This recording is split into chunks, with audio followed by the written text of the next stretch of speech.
Aloha everyone, this is the Dorman here. I'm going to be bringing you the roundups for the week 3 of season 6 of EBL. We have had some amazing fights this week, some upsets a little bit, and I'm just very excited to tell you everything that happened.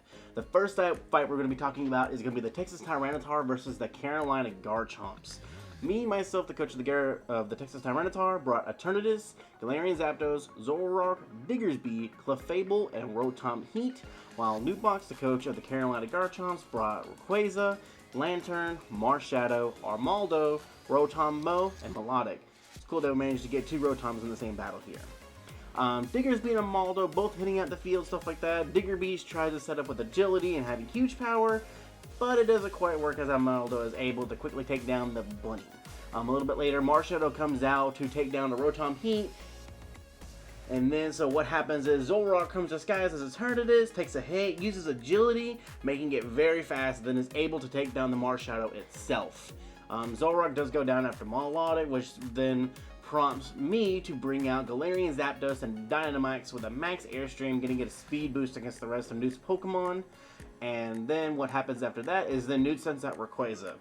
Rayquaza also goes big, manages to take a hit from the Galarian Zapdos, and then is able to take it down with his own max Airstream, getting rid of the Galarian Zapdos and also my Dynamax Mon. Rayquaza does have a speed boost, and it's Rayquaza versus Eternatus, but fortunately for me, unfortunate for Newt, Rayquaza did not have a Dragon-type move. So I went for max Airstream again, which Eternatus did live, and then Eternatus used Dynamax Cannon, Dragon-type move on a Dynamax Rayquaza, just one-shotting it. Which then only leaves Rotom Mow, which Eternatus does defeat eventually after a little bit, which does give me a win with a 6-5. We have the New York Metas versus Detroit Luxrays. This is where I'm going to get most of my tongue ties out of any battle probably so far this season. But we have Metamaxis, coach of the New York Metas. He brought Togekiss, Gyarados, Dialga, Zacian, Galvantula, and Chandelure, while Max, Game Reviews, coach of the Detroit Luxrays, brought Charizard, Groudon, Comfey, Galarian Slowking, Whimsicott, and Malamar. No Urshifu, so only one restrict this week with Max bringing that, what he did. Galvantula and Slowking hit the field first. Slowking going for the nasty plot, try and set up, while Galvantula does do a little bit of damage, but realizes it can't do anything, which then prompts Maxis to use Volt Switch to try to bring in Chandelure, try to take down the Slowking and stuff like that. After a few more switches, Togekiss using Nasty Plot, and the Malamar going to sleep and stuff like that, Groudon comes out to deal with the Togekiss. It using Heat Crash under the sun, Groudon's massive weight, to deal a good chunk of damage against Togekiss. But Togekiss does Air Slash, does massive damage against the Groudon. To make sure his Groudon doesn't go down that quickly, Max goes out to Comfey, which whenever he does, Max is like, alright, that's enough for Draining Kiss to take me out, so then he switches out to Chandelure, eventually after a little bit, to wall the Comfey.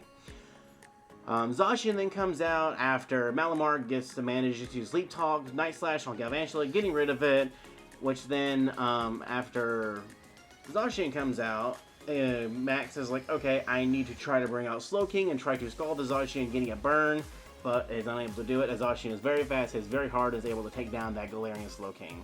Whimsicott comes out, sets up a Tailwind before going down, and then Groudon comes out afterwards to try to take down the Zacian. Max also goes big Dynamax to ensure that it does enough damage, but Max is the smart, switches out to Gyarados for the Intimidate, and then stalls out with like D-Dance and Bounce. The Dynamax and the Tailwind take very well, and then that bounce that Gyarados did use, it takes out the Groudon, which leaves Max only Malamar, which then Zacian comes back out and finishes it off very easily. Max has won that fight with a 6-1. Then we have Snowdonian Frostmoss versus the Essex Espeons. Jakey XY, coach of the Snowdonian Frostmoss, brought Primarina, Lugia, Lapras, Swampert, Dragapult, and Cinderace. While Pokapidge, coach of the Essex Espeons, brought Volcarona, Mew, Mudsdale, Toxicity, Zamazenta, and Mimikyu. Mew and Lapras hit the field, Lapras trying to get some damage in, while Mewtwo manages to set up with D-Dance. Not wanting Lapras to kind of go down, Dragapult comes out after a little bit, but Mew's just like, you're just gone. Lugia then comes out on the safe switch using Calm Mind, taking the hit with the multi-scale, and then both Pidge and Jakey are like, alright, we gotta make our Pokemon go Dynamax at the same time to try to take each other out. Lugia is able to take down the Mew, which then lets Mimikyu come out, uses Disguise to eat a Dynamax hit, stall a Dynamax turn, and set up Swords Dance. However, Shadow Sneak Swords Dance is not able to take out the Lugia, which barely lives and gets rid of the setup Mimikyu. But Mudsdale is able to come out, protect against the Lugia, and let the Sandstorm kill the Lugia. Zamazenta and Primarina hit the field after a little bit later. Zamazenta is like, okay, I'm going to try to set up here. Maybe he won't go for Moonblast, but Primarina does, and just one-shot Zamazenta. After a little bit, Swampert is able to come out, set some rocks, where Volcarona comes out, which does massive damage, and then lets Cinderace take out Volcarona, giving Jakey the win with a 6-3. The next fight that we have is going to be the Florida Rowlets versus the Walton Wingulls. Mike the Quick, coach of the Florida Rowlets, brought Urshifu Rapid Strike, Kyogre, Gengar, Blastoise, Vaporeon, and Seismitoad, while Nate Tube, coach of the Walton Wingulls, brought Mewtwo, Galarian Articuno, Dubwool, Nidoking, Alolan Raichu, and Klefki. Kyogre and Klefki both hit the field. Kyogre go for Thunder, but not able to take out the Klefki because Klefki set up Light Screen with Prankster. At that point, they both switch out, not realizing it. Mike's sending out Seismitoad, and Nate sending out Alolan Raichu, which Alolan Raichu is able to outspeed because Seismitoad doesn't have Swift Swim, using Grass Knot, getting rid of that Pokemon altogether, which does set up Raichu to start knocking down Mike's Pokemon one after another, one of them being the Kyogre, Mike then brings out the Urshifu, Gigamaxes, but Raichu's able to outspeed, do massive damage, leaving it on 2 HP, also paralyzing it, but it does go down. But because of the massive damage and the paralysis, Mewtwo's able to come out, Dynamax it, and just get rid of that.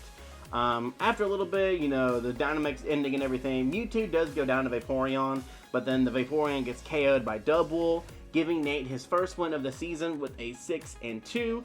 And I'm doing this as the Commissioner Battle of the Week because for people who do not know, Nate has been on a little bit of a losing streak. This battle was already insane with Seismitoad not having Swift Swim, getting one-shot by Grass Knot, Alolan Raichu doing massive work against Kyogre and Urshifu. And at the same time, this one of those, I just also feel like this is definitely about a Commissioner Battle of the Week just because it is Nate's first win, and I'm hoping more wins come. But that is the Commissioner Battle of the Week. And then the last fight we have is going to be the DC Starmies versus the San Antonio Espers. Timmy B, coach of the DC Starmies, brought Solgaleo, Palkia, Incineroar, Mamoswine, Venusaur, and Archeops, while Sly Guy, coach of the San Antonio Espers, brought Blaziken, Magearna, Weavile, Aegislash, Zygarde, and Rillaboom. Solgaleo and Weavile hit the field. I don't know if Timmy saw this with Pidge doing it before. He could have come up with it his own, but Solgaleo using agility, while Weavile does do a good chunk of damage and stuff like that. Sly doesn't want Weavile to go down because of priority with Archeops and everything. He switches to Blaziken to try to set up a speed boost baton pass to another Pokemon, but ran out of timer on his time, which then let Timmy go for Outrage and take down the Blaziken. Sly then heads out to Rillaboom, forgetting about the Outrage and Magearna being Fairy, doesn't take any damage, uses high horsepower to take down the Solgaleo after getting hit. Zygarde then comes out after Rillaboom does get defeated by Archeops, but just even in defeatist form because of Grassy Glide from Rillaboom, and sets up a little bit before starting to go for a lot of damage. Mamoswine comes out for Ice Shard, but Sly realizes this, makes Zygarde go Dynamax to help give him more HP, and then just easily gets rid of the Mamoswine. Palkia then comes out, also goes Dynamax, and lives on 4 HP. A lot of close calls on some of these Pokemon. Palkia living on 4 HP, Urshifu living on 2. I think there was another Pokemon I might have said living on a few HP, but living on like 4 to 2 HP is pretty common this week. And managed to take down the Zygarde, but because Timmy used a max Ice Hailstorm, the Hail does take out Timmy, getting rid of both of their Dragon types and their Dynamax Mons in one turn. Little side note, Aegislash was able to Destiny Bond on the Incineroar, which I thought was pretty cool, and then pretty much just let Weavile come in and finish the rest of Timmy's team, giving Sly a win with the 6-5. That has been the Week 3 battles. Honestly, like I said, a lot of amazing battles. And pretty much, anybody can come up with anything. I'm about to pull out the schedule for next week. I forgot to put that down. I keep forgetting to do that. But for Week 4, we have myself, the Texas Tyranitar, versus Essex Espeons. We have the New York Metas versus the Carolina Garchomps. We have the Walton Wingles versus the Detroit Luxray. We have the San Antonio Espers versus the Snowdonian Frostmoths. And we have the DC Starmies versus Florida Rowlets. Do not forget to check out Week 4, everybody. I'm pretty sure there's going to be amazing battles on everybody's side. And that's all I can say. See you for Week 4 roundups. Peace!